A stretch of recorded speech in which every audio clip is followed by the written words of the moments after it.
三国演义》三国演义》三国演义》三国演义》三国演义》三国演义》三国演义》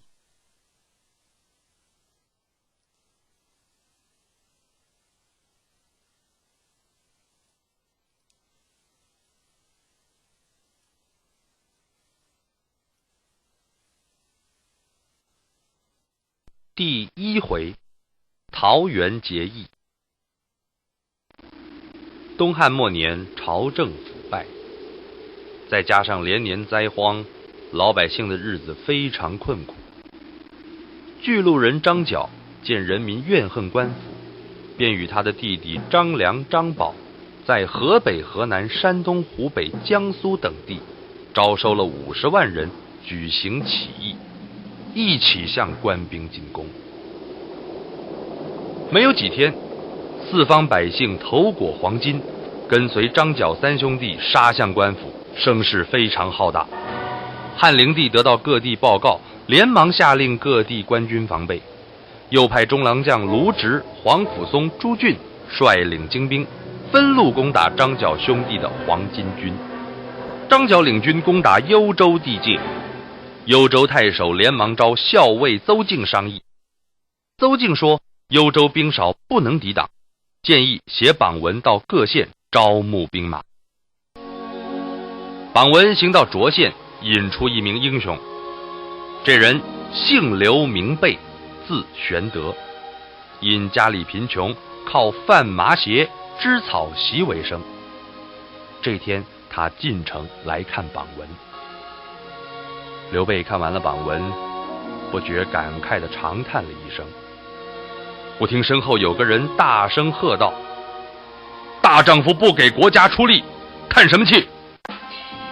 刘备回头一看，这人身高8尺，豹子头、圆眼睛，满腮的胡须像钢丝一样竖着，声音像洪钟，样子十分威武。那人对刘备说，他姓张，名飞，字翼德，做着卖酒、屠宰猪羊的生意。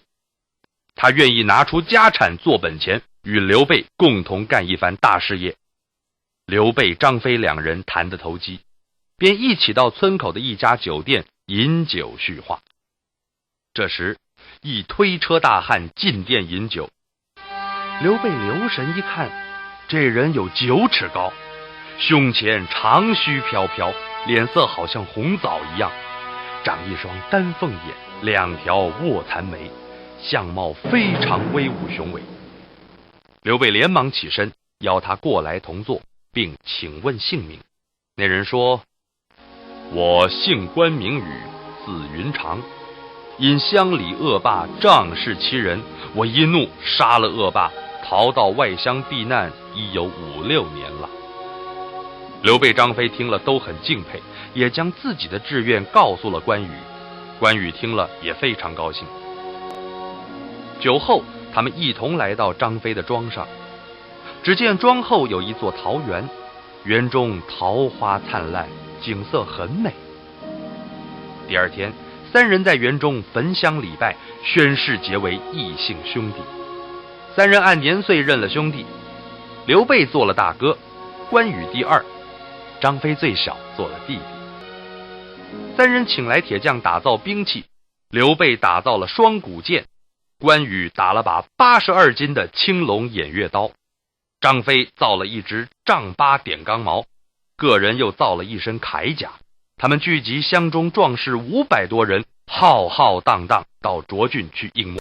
3人在涿郡打败了黄巾军将领程远志。刘备听说他从前的老师中郎将卢植在广宗和张角作战，便领了本部人马到广宗助战。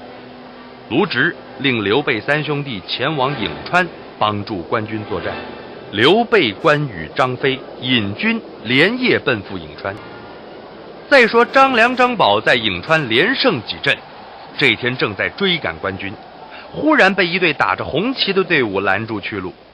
为首一将姓曹，名操，字孟德。张良、张宝打不过这支队伍，领兵败走。刘备见黄巾军退走，便引军返回广宗。半途中，忽见一支军马押着囚车而来，上前一看，车中犯人竟是卢植，慌忙下马询问原因，才明白左峰因卢植未奉送金银，便在皇帝面前使坏。张飞一听大怒，拔刀要杀押送囚车的官兵，救出卢植。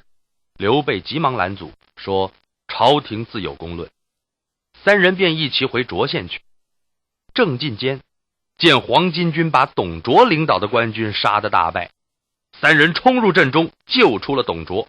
不料董卓一听三人并无官职，立刻把三人丢在外边，下马进帐去了。张飞顿时火冒三丈，便拔刀进帐要杀董卓，又被刘备劝住。三人于是领着人马连夜去投朱俊。朱俊那时正在与黄巾军作战，便令刘备为先锋去攻打张宝。刘备一箭射中张宝左臂，关羽、张飞一齐出马助战，打败了张宝。朱俊便领大军去攻打宛城。这时张角兄弟先后战死，黄巾军只剩下数万人屯驻宛城一带。朱俊在刘备、关羽、张飞和吴郡人孙坚的帮助下占了宛城，打败了黄巾军。朱俊回到京城，被封为车骑将军，河南尹。